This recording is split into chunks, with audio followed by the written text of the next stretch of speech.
बार रहती थी एक मम्मी बकरी एक कुटिया में जंगल के किनारे। उसके साथ छोटे बच्चे थे जिनसे वो बहुत प्यार करती थी।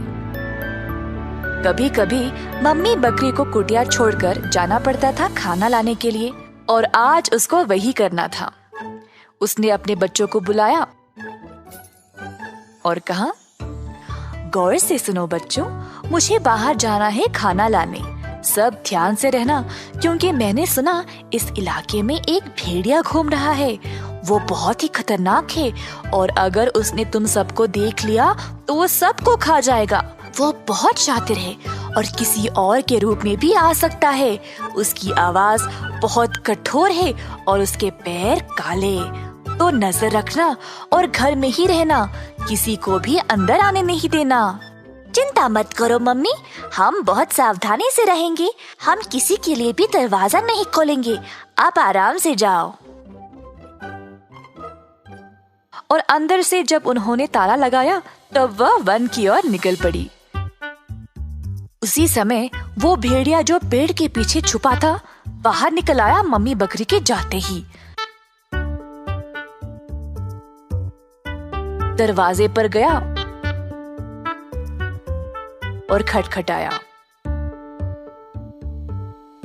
कौन है? दरवाजा खोलो, मैं मम्मी हूँ और मैं तुम सबके लिए अच्छे अच्छे चीजें लाई हूँ। परंतु भेड़िया की कठोर आवाज को सुनकर उन्हें समझ आ गया कि वह उनकी माँ नहीं थी। तुम हमारी माँ नहीं हो। हमारी माँ की आवाज बहुत मधुर है और तुम कितने कठोर लगते हो। तुम भेड़िया हो ना? चले जाओ यहाँ से। भेड़िया वहाँ से चला गया, ये सोचते हुए कि अब वह अपनी आवाज को कैसे बदले। एक पेड़ के पास गया और मधुमक्खी का छत्ता को पूरा खा गया।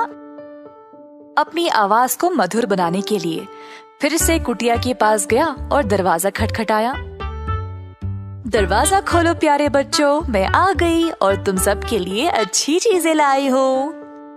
पर गलती से भेड़िया ने अपने पैर खिड़की पर रख दिया और छोटे बकरों ने देखा कि कुछ गड़बड़ है। नहीं नहीं, हमारी मम्मी के पैर इतने बड़े और काले नहीं हैं। उनके छोटे और अच्छे हैं। तुम भेड़िया हो ना? जाओ यहाँ से।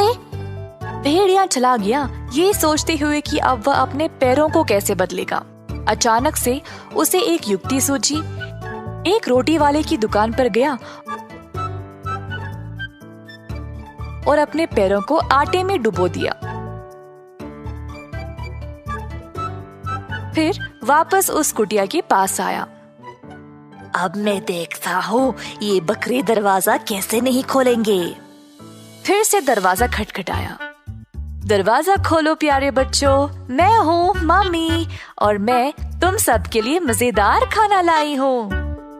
सबसे बड़ा बकरा जो था उसने कहा, अपने पैर दिखाओ ताकि हम देखें कि तुम सच में हमारी माँ हो या नहीं। भेड़िया ने अपने आटे वाले पैर दिखाए। देखा, मैं ही हूँ इस बार, अब खोल दो। बकरों को लगा कि इस बार सच में उनकी माँ वापस आ गई और फिर सबसे बड़े वाले ने धीरे से दरवाजा खोला। तुरंत भेड़िया अंदर घुस आया और सब पे गरजने लगा। छोटे बकरे इधर उधर भागने लगे खुद को बचाने के लिए।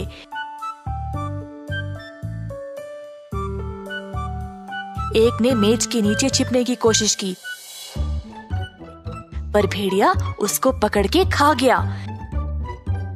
एक बर्तन के पीछे, पर भेड़िया उसको भी खा गया। तीसरा कोठार में गया, पर भेड़िया उसको भी खा गया। चौथा अपनी माँ की कुर्सी के पीछे, पर भेड़िया ने उसको भी पकड़ा।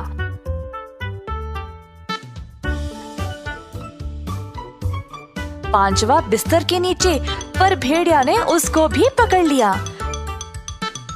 छठा टब में छुपने की कोशिश की, परंतु भेड़िया उसको भी खा गया। केवल सबसे आखिरी और सबसे छोटा बकरा सुरक्षित पुरानी घड़ी के पीछे छुपा था। जब भेड़िया को कोई और नहीं मिला तो उसने कहा, मुझे याद तो नहीं आ रहा यहाँ कितने थे, 6 या 7। पता ही नहीं चला मैंने कितनों को खाया। चलो मेरा पेट तो भर गया है, थोड़ा आराम कर लूं। अगर और कोई बचा तो मैं बाद में उसको देख लूंगा। तो भेड़िया गया बाहर और एक सेब के पेड़ के नीचे आराम से सो गया।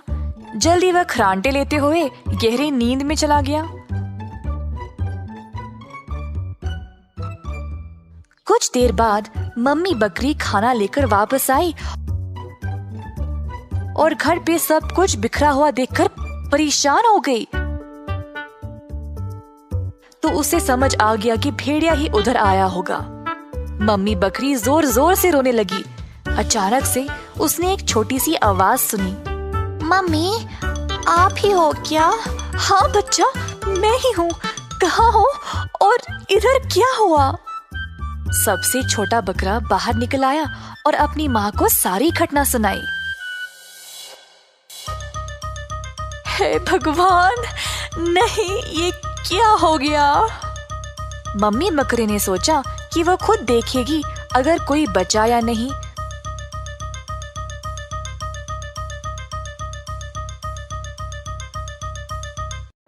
तो तभी उसने पेड़ के नीचे मोटे भेड़िया को देखा खरांटे मारते सोते हुए।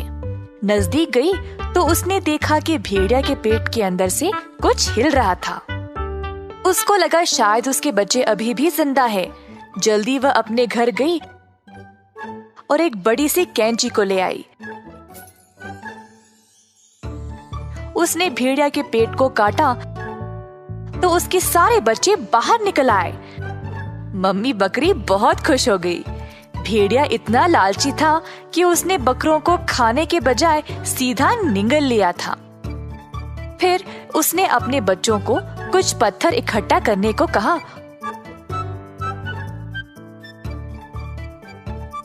और एक सुई धागा ले आई। इसके पेट में सारे पत्थरों को भर दो और फिर मैं उसको वापस सी दूंगी, तभी ये भेड़िया सबक सीखेगा। सब बच्चे बड़े बड़े पत्थर ले आए और मम्मी बकरी ने सारा कुछ भेड़िया के पेट में भर डाला। भरने के बाद भेड़िया के पेट को धागे से वापस सी डाला। काम खत्म होने के बाद सब वापस कुटिया में चले गए और भेड़िया के जागने का इंतजार कर रहे थे। कुछ देर बाद भेड़िया जागा और अपने आप को भारी और थका हुआ महसूस किया। भेड़िया बहुत प्यासा था। बहुत मुश्किल से उसने अपने आप को खड़ा किया और दर्द से चिल्लाने लगा। मैं इतना प्यासा हूँ, मैं पूरी की पूरी नदी को पी जा सकता हूँ।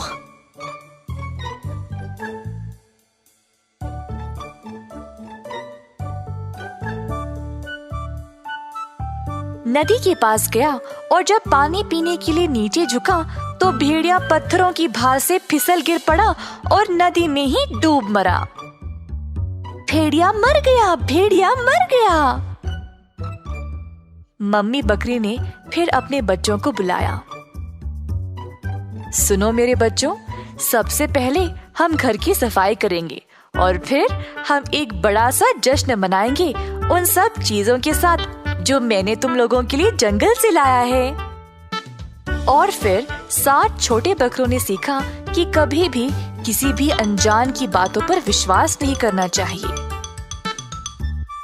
इस कहानी से हम ये सीखते हैं कि बुराई का अंत हमेशा होता है।